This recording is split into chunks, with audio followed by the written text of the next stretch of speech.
જીવનમાં એક વસ્તુ યાદ રાખવી, સિદ્ધાંત ને પ્રશ્ન ન પૂછો. આપણે નાના હતા ત્યારે ABCD કોણે બનાવી પ્રશ્ન પૂછેલો, ચલો એ વખતે બુદ્ધિ નથી, હવે તો બુદ્ધિ છે ને તારામાં. ત્યાં તો તું દોઢ ડાયો થતો નથી અને અહીં દોઢ થાય. ભગવાનને કોણે જોયા છે? અને પાછો પાનના ગલ્લા ઉપર પિચકારી મારતો મારતો બોલે, I am a student of science.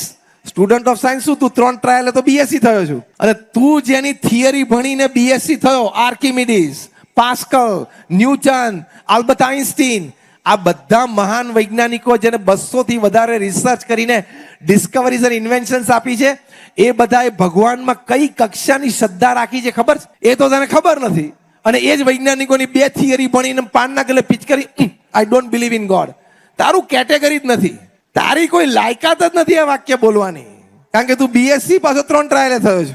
એટલે આવી નાસ્તિકતા મૂળભૂત સિદ્ધાંતો પ્રત્યે તમે રાખશો. બેની વાત કરું છું, નિસ્વાર્થ સમાજ સેવા અને અધ્યાત્મ, એ બંનેમાં ફંડામેન્ટલ ક્વેશ્ચન નહીં પૂછવાના, એ સ્વીકારી લેવાનું, તો જ જીવનમાં આનંદ આવશે.